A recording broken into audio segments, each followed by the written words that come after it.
Welcome to the Importance of Anti-Ableist Perspectives in Preservice Art Education, Instructor and Student Perspectives.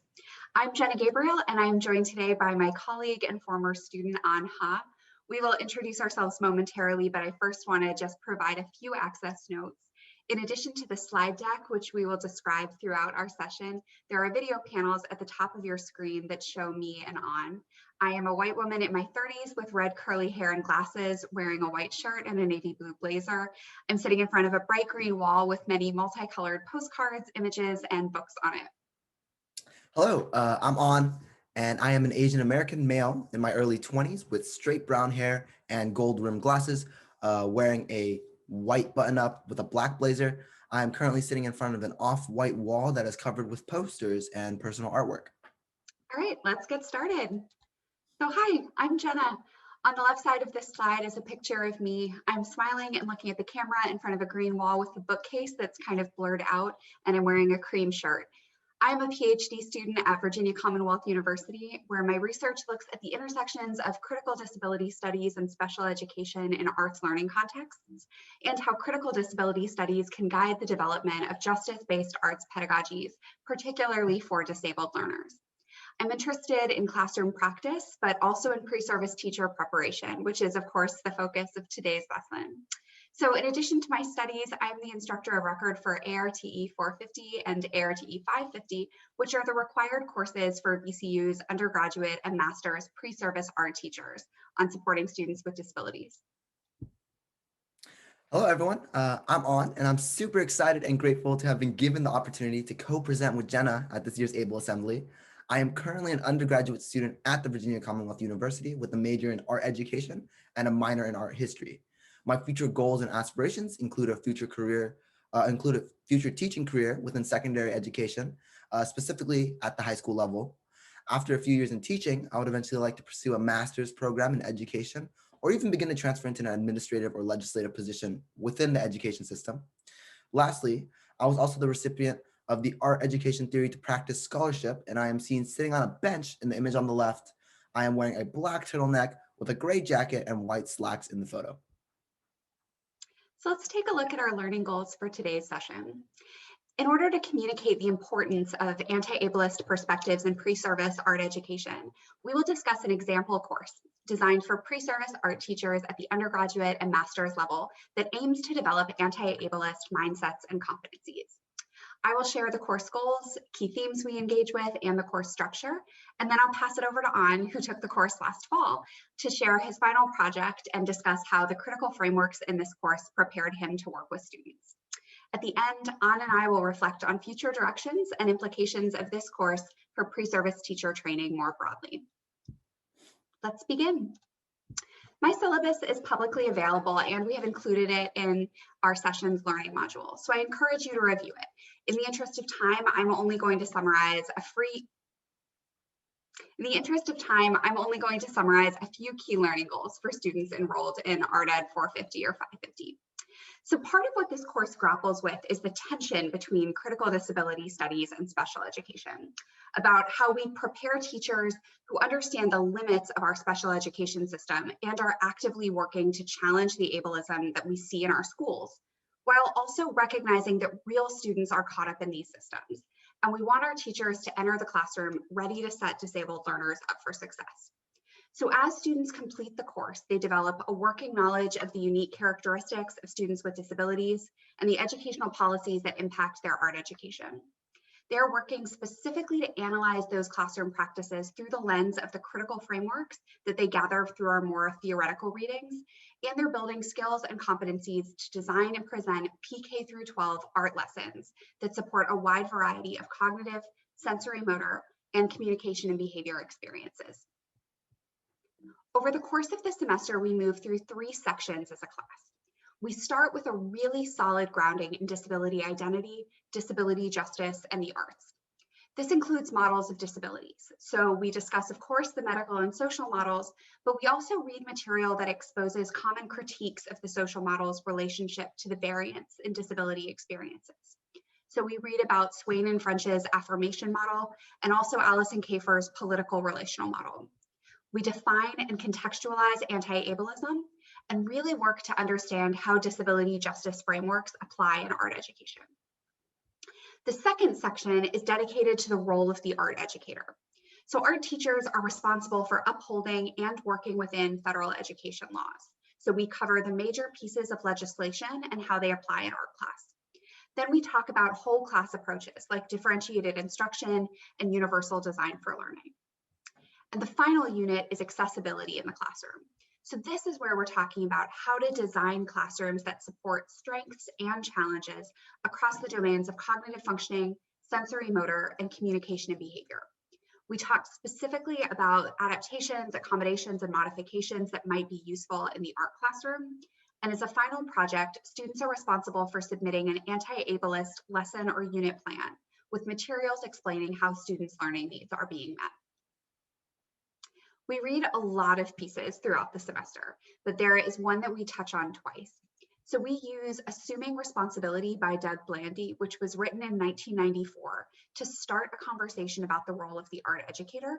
And then we revisit it at the end of the semester to reflect on what we've learned and also what the future field should look like. So Dr. Blandy lists 7 competencies that pre-service art teachers should develop in their training.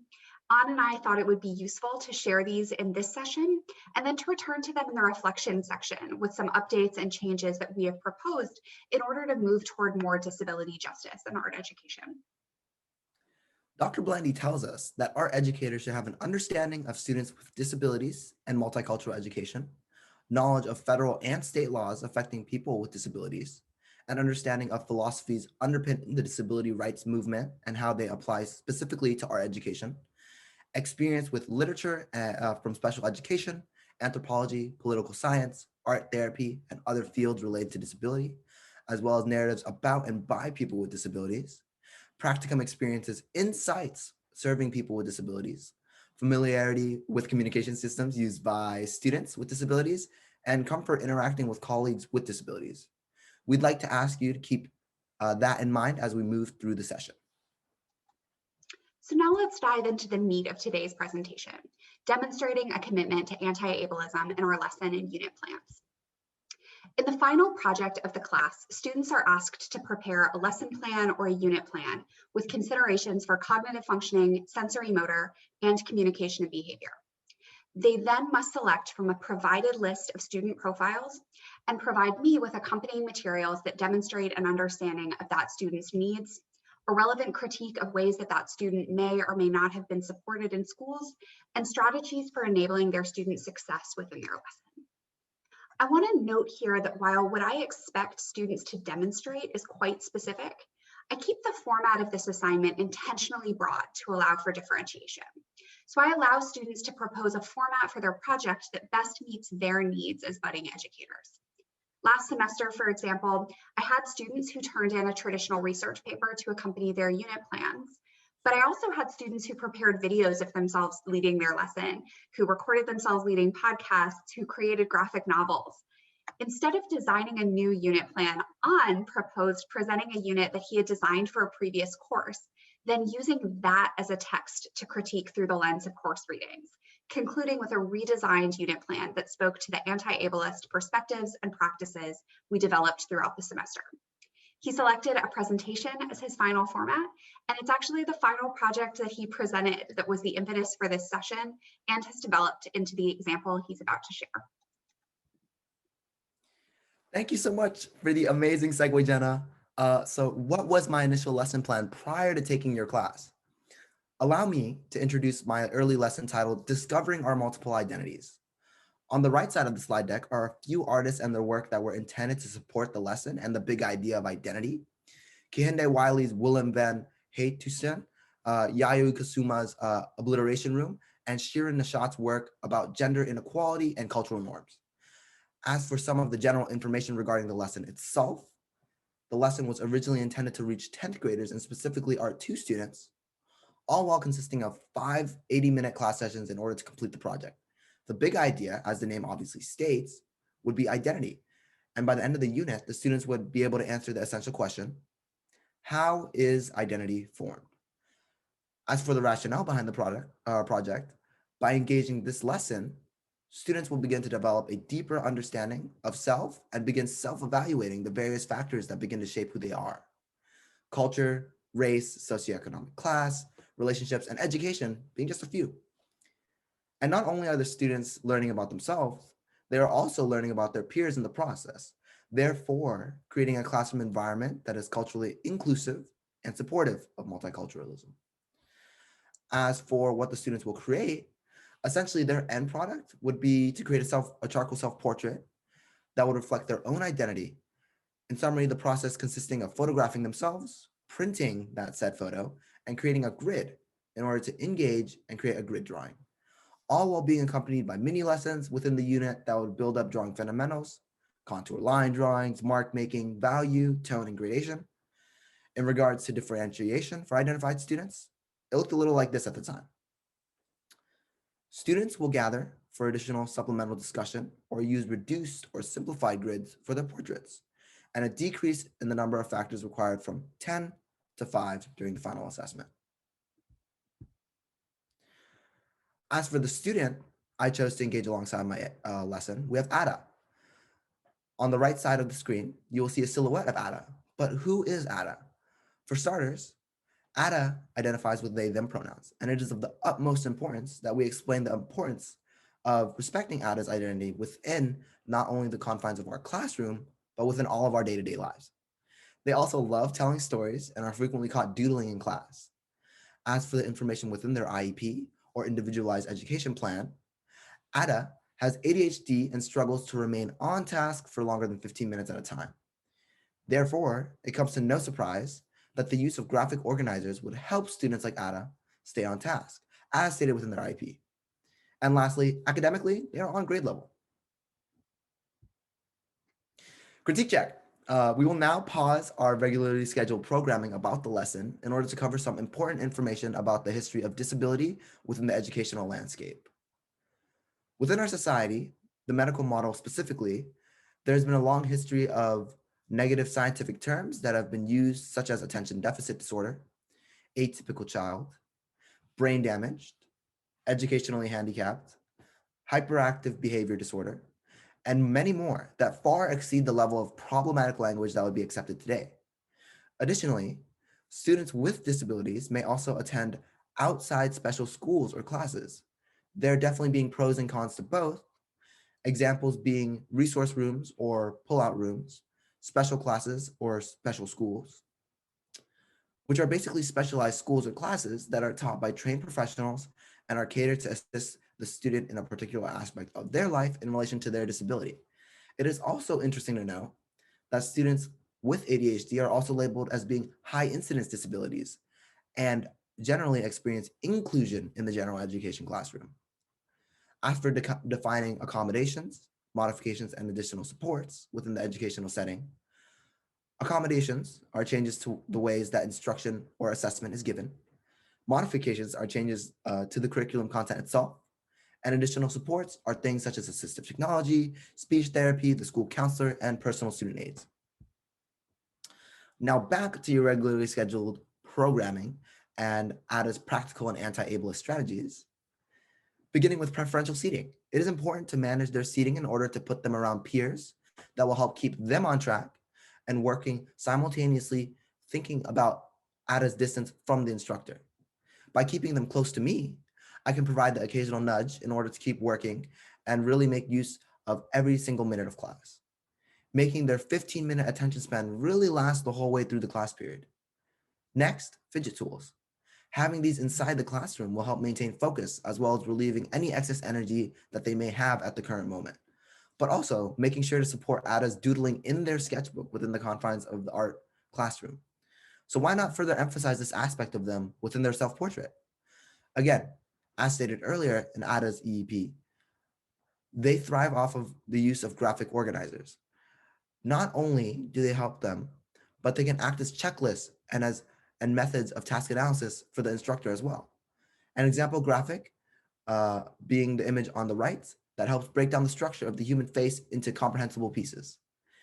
It is also of the utmost importance that we are writing down instructions for students like Ada In doing so, it sets expectations for the day and creates a sense of permanence for the students to always refer to. But it is important to set these instructions in a manageable step-by-step process. It is also important that we provide extra time and breaks according to ADA's needs. Additionally, allowing for the use of alternative materials in order to support our students' level of interest in the lesson. Lastly, safe spaces/corners that consist of beanbags, books, yoga cushions, coloring books, blocks, and more to facilitate a safe and stress-free classroom culture. As mentioned in a previous slide, the image on the right is an alternative fidget tool that I first encountered in my high school years, just an additional replacement for the fidget spinner that many students saw as toys for play.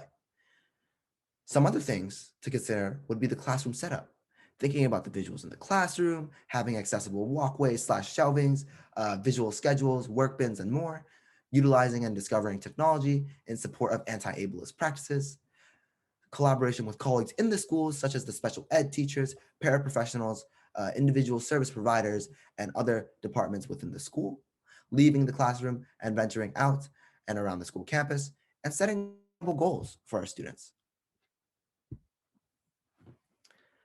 After reevaluating my initial lesson, I began to apply my newfound anti-ableist perspectives and learnings in order to create an updated version.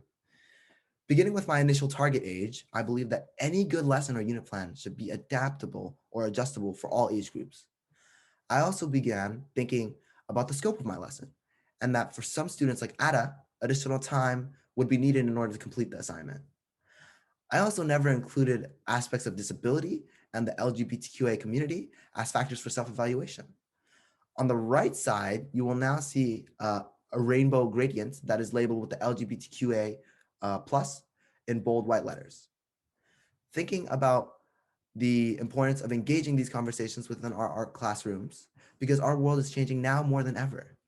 Also revising the charcoal requirement for the self-portrait and allowing for any medium to be used in the final product in order to support our students' intrinsic interests.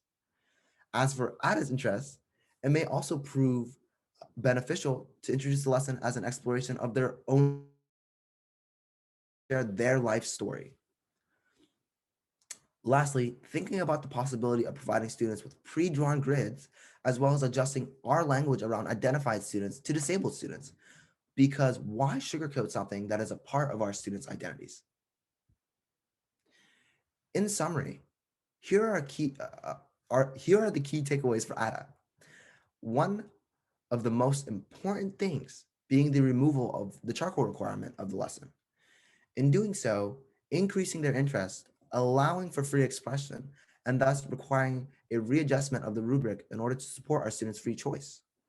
Reiterating the importance of graphic organizers for Ada, things such as checklists and to-do lists, facilitating task analysis. It is also important that we give daily written instructions and provide additional graphics, such as my Critique 101 graphic and a facial and body proportion graphic for this specific lesson. Depicted on the right is an example of a gridded self-portrait that I created in high school for reference of what the original lesson plan might have looked like if done in charcoal. Also, remembering preferential seating and having Ada seated close to the instructor, allowing for the use of fidget tools and a sketchbook for their doodles, creating pre-marked grid lines, and considering a decrease in the drawing size. And providing a greater emphasis on the narrative elements of this assignment and allowing for the background of the self-portrait to tell the story of their identity. Lastly, on the right is a graphic that I created, which breaks down the critique process into an extremely manageable and step-by-step process for students like Ada, or anyone that needs additional help conceptualizing such a tough task. So where do we go from here? Let's return to Blandy's 7 competencies and notice the way that while these are very much still relevant, they also show their age. Anna and I have applied a critical disability studies lens to suggest some updates to the language of these 7, and also to offer 3 new competencies that we feel are critical to the role of anti-ableist art education. You'll notice several things as we introduce these updated suggestions. First, we've shifted to identity-first language to reflect the way that most individuals experiencing disability choose to be identified. Similarly, we have proposed a shift from a disability rights framework to a framework that's more aligned with disability justice. We have sought to center the voices of disabled scholars and educators, and we also propose that the ability to think critically about arts education is essential. So without further ado, Art educators should have knowledge about disabled students in order to facilitate multicultural education. art educators should understand and be able to critique federal and state laws that affect disabled people. Art educators should understand the history, philosophy, and tenets of disability justice. Art educators should work with literature written by disabled scholars, educators, and activists. Art educators should enter the field and work directly with disabled students. Art educators should familiarize themselves with the various communication systems used by our disabled students. Art educators should be comfortable interacting with disabled people. Art educators should understand how disability intersects with other identities and the marginalization that results at those intersections. Art educators should be comfortable adapting instructional approaches and art-making tools to facilitate learning. Art educators should familiarize themselves with disabled artists, leaders, and educators who can serve as exemplars and advisors. We will leave you with this last thought captured on the graphic in the left of this slide. Anti-ableist classrooms aren't oriented toward compliance. Anti-ableist classrooms are oriented toward justice. Anti-ableist art education sits at the intersection of art education, special education, and critical disability studies. So pre-service training should draw from literature in all three of these fields, empowering future art teachers to think critically and design arts learning environments with accessibility, inclusion, and justice at their core. Please feel free to reach out to us with questions. My email is gabrielj@vcu.edu, and Ans is haah@mymail.vcu.edu. You can also reach out or follow along for resources on Instagram at antiableist.art.ed. Thank you.